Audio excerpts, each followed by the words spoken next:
Olá, tudo bem? Eu sou Micaela Fernandes, sou advogada, pesquisadora e professora e estou aqui hoje para falar um pouquinho sobre o sistema financeiro aberto, mais conhecido talvez pela expressão em inglês Open Banking. Minha ideia é trazer uma perspectiva da pessoa natural, então me referida como pessoa física, como eu ou você que está me assistindo agora. Esse é um tema que conjuga diversas áreas do direito, incluindo o direito civil, em especial a proteção de dados pessoais, o direito consumidor, o direito econômico, o antitrust.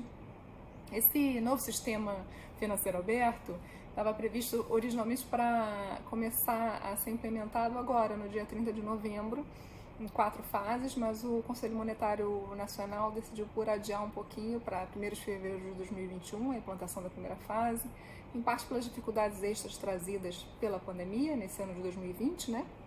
Em parte porque também já há novidade no sistema financeiro. O Pix, novo meio de pagamento instantâneo, acabou de estrear agora em novembro, então decidiu-se por adiar um pouquinho. Mas é um tema que vai vir por aí, eu acho que vai trazer bastante impacto para a vida das pessoas, por isso eu achei interessante trazer para debate aqui. Bom, o Open Banking, ele, afinal de contas, trata do quê, né? Ele talvez possa ser entendido como um incentivo poderoso para os prestadores de serviços financeiros que atuam no sistema financeiro oferecerem serviços melhores para os usuários. Como? Tirando deles o controle sobre os dados, que afinal de contas pertence aos titulares, aos usuários. Então, na organização dos serviços financeiros, a gente passa a pressupor, em primeiro lugar, a portabilidade, que é justamente essa possibilidade de compartilhamento dos dados partindo da decisão do titular das contas, que deve, portanto, decidir sobre o uso dos seus dados pelo seu interesse, em busca de melhores serviços ou produtos. E, segundo, a interoperabilidade, que quer dizer a integração técnica das plataformas de infraestrutura tecnológica adotadas pelos integrantes do sistema financeiro em prol justamente de uma melhor experiência do usuário. Essa busca de melhores serviços, ela já vem sendo incentivada há tempos no setor financeiro. Depois de finalmente controlada a inflação no final do século XX, o Banco Central passou a ter oportunidade de ampliar metas de atuação e desde o início do século XXI já tem promovido inovação, modernização e melhoria dos serviços. O Open Banking se coloca como mais um passo nesse processo e se baseia na premissa de que a infraestrutura tem que ser desenhada e implantada de forma justamente a viabilizar esse controle efetivo por parte dos usuários. Para isso ocorrer, a grande novidade é a padronização da infraestrutura tecnológica, de forma que o compartilhamento das informações possa ocorrer de forma concreta pelos operadores do sistema financeiro. Esse setor sempre teve investimento em tecnologia para a segurança da informação, já permitia de alguma maneira o compartilhamento dos dados, mas isso não era muito prático para o usuário, né? Na prática era quase manual. A gente pensa o cliente queria pegar um histórico de relacionamento, levar de um banco que já fosse cliente, levar para um outro para cotar serviços, ele ia ter dificuldade de carregar todas as informações, todos os seus dados que pudessem ser úteis para uma contratação melhor, de repente, com um novo prestador de serviços. Bom, a Lei Geral de Proteção de Dados, ela vem e, na verdade, ela diz respeito a algo muito maior, porque ela se refere a todos os dados das pessoas naturais em qualquer situação da vida, mas ela também se refere a relações com instituições financeiras, relações contratuais e, de alguma forma, reforça a perspectiva da titularidade, da autonomia do usuário, ao colocar a pessoa como foco de atenções e o centro da proteção jurídica. São trajetórias de regulação diferentes, mas que convergiram. Então, são normas que não se sobrepõem, cada uma voltada a um interesse, a um objetivo diferente, mas tem interseções que acabam se fortalecendo reciprocamente, de alguma maneira, né? Tentando ser mais clara, o Open Banking, ele não favorece só as pessoas naturais, porque uma vez implementado, todos os usuários do sistema financeiro, inclusive as pessoas jurídicas, vão se beneficiar com a portabilidade e com a interoperabilidade do sistema, né? A gente está aqui falando de direito civil raiz, em que as partes se relacionam com base nas normas gerais de contratação, de obrigações e contratos previstos no Código Civil, e também, como se trata de um setor regulado, normas específicas do sistema financeiro. Mas para adicionar uma camada extra a essa regulação, a gente sabe que as pessoas naturais e algumas jurídicas vão se relacionar também com os prestadores de serviços financeiros com base em outras normas. Então, a primeira, o Código de Defesa do Consumidor, que esse ano fez 30 anos, né?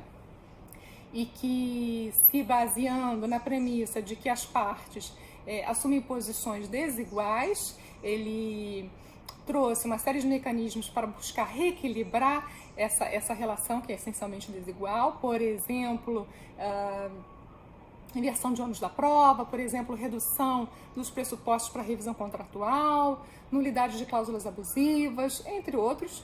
Mas trouxe um reforço na tutela jurídica para as pessoas, todas as naturais e algumas jurídicas, aquelas indicadas no artigo 2º do Código de Defesa do Consumidor como destinatárias finais do serviço, e também por força da jurisprudência do STJ, aquelas que, numa relação concreta, forem consideradas vulneráveis do ponto de vista técnico, econômico ou jurídico.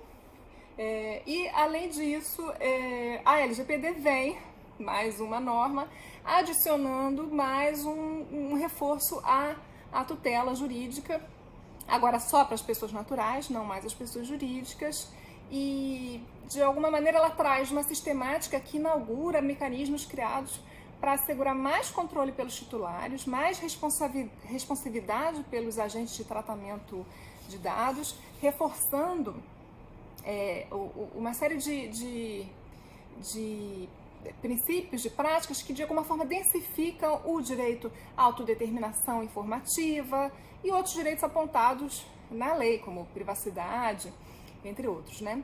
Bom, feito esse mapeamento para identificar qual norma incide em cada situação, como é que vai funcionar o Open Banking na prática? Por meio de APIs, ou seja, de interfaces básicas de programação de aplicações, ou seja, podem ser desenvolvidos programas de computação que vão trazer solução às demandas dos usuários, serviços que atendam às suas necessidades, sempre conforme as possibilidades de prestação, lógico, mas que vão rodar de forma padronizada e por causa disso melhoram a experiência do usuário. Essa interface, ela sempre vai ter que ter atenção aos protocolos de segurança, de entrada e saída de dados que vão ser compartilhados, e sempre conforme determinação do titular da conta, que é o titular dos dados, né? E, de alguma forma, vai ser utilizada por todos os operadores, os usuários e os prestadores de serviços que integram o sistema financeiro aberto, né? A ideia é que fique um serviço contratado fácil, talvez como hoje a gente vê o Internet Banking, que há 20 anos era uma novidade, e que hoje em dia a gente não consegue imaginar como é a vida sem, né? Imagino que vai ser alguma coisa assim, né? Para fazer talvez uma comparação singela, a gente hoje tem aplicativos de comparação de preços, por exemplo, de restaurantes que tem as opções dos restaurantes, as opções de cardápio, e a gente escolhe e numa compra só consegue fechar a nossa opção. Imagino, não vai ser exatamente da mesma maneira, mas num sistema aberto, com uma interface para aplicativos, a gente vai ter uma experiência de uso, agora para os serviços financeiros, muito diferenciada, né? Só para a gente não se perder, a gente está falando do sistema financeiro, os serviços continuam os mesmos, basicamente, oferta de crédito para quem precisa de dinheiro e aplicação financeira para quem tem dinheiro sobrando. As instituições continuam sendo intermediários que unem essas pontas, né? E se remuneram nessa função de unir as pontas, e devem agir conforme regulação prudencial para garantir estabilidade e segurança para o sistema, né? Para todo o setor.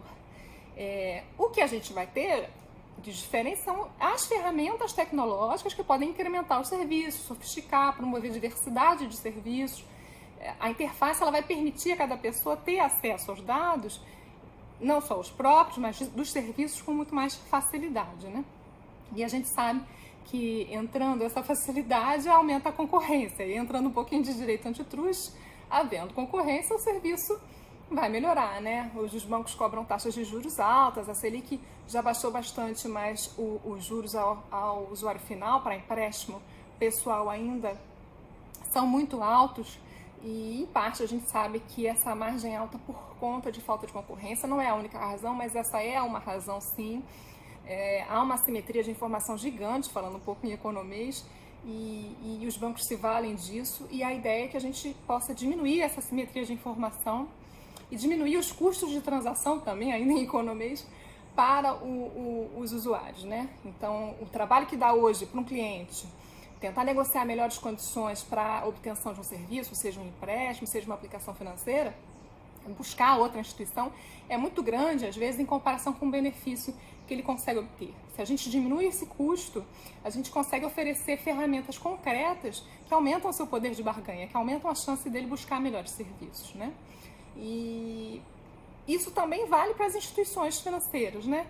De alguma forma, a gente pode dizer que elas também vão ter seus custos de transação diminuídos, na medida em que, tendo a possibilidade, lógico que mediante autorização, mas de ter acesso a dados de potenciais clientes, elas têm chance de oferecer serviços a mais pessoas e aumentar o seu poder de captação de clientela, né?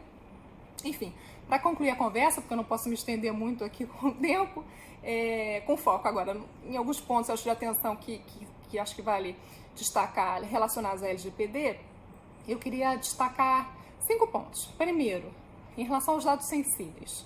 Aqueles que, conforme o artigo 5º da LGPD, são sobre origem racial, convicção política, convicção religiosa, ou referentes à saúde, ou vida sexual, dados genéticos.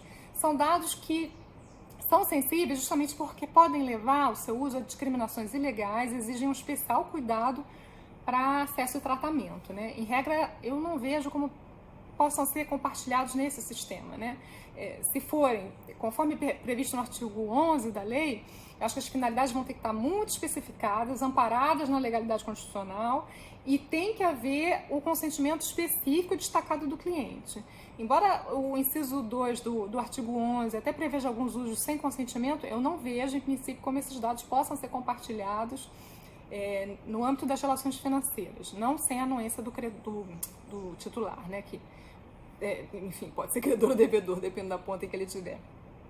A segunda ressalva, ainda sobre compartilhamento, é que o titular dos dados ele pode escolher quando compartilha os seus dados pessoais, mas algumas informações vinculadas aos seus dados pessoais não pertencem a ele.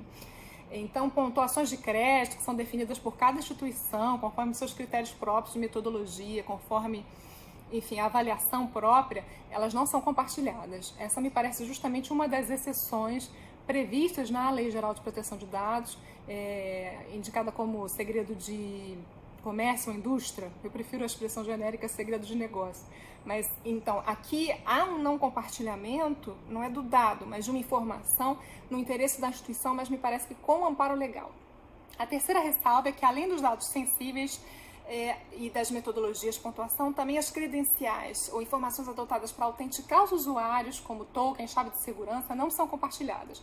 Aqui eu já digo não em proteção de um ou outro, mas do sistema, da segurança e da confiabilidade do sistema de uma forma geral. A quarta observação é que a portabilidade dos dados não pode ser confundida com a transferência dos serviços. O que eu quero dizer? Não há, com a portabilidade, a pedido do titular, um necessário cessamento automático dos serviços que ele contratou com a instituição de origem. Ele sempre vai poder cancelar os serviços, vai poder encerrar seu relacionamento, mas ele tem que fazer isso formalmente. E quinta e última observação, mesmo a cessação dos serviços não impede necessariamente a imediata utilização dos dados pela instituição ou o seu tratamento, porque nem sempre o consentimento é a única razão para tratamento. Só lembrando, há situações em que a instituição, lógico que com amparo legal, tem que ver se está numa das situações do artigo 7º da LGPD, mas vinculadas a finalidades específicas, ela continua tendo que usar as informações. Então, por exemplo, em cumprimento de obrigações legais ou regulatórias, em proteção ao crédito, a gente sabe em questões de governança, segurança de informação, auditagem, controle de legalidade das operações financeiras. O COAF está aí para nos lembrar que há situações que não teriam sido descobertas se os dados não tivessem sido compartilhados. Bom, enfim, há uma infinidade de questões possíveis, de desdobramentos, mas a ideia é realmente só dar um passeio. Eu fico por aqui, agradeço o convite, mando um abraço para as administradoras da página, com desejo de muito sucesso a todas. Um abraço, pessoal, valeu!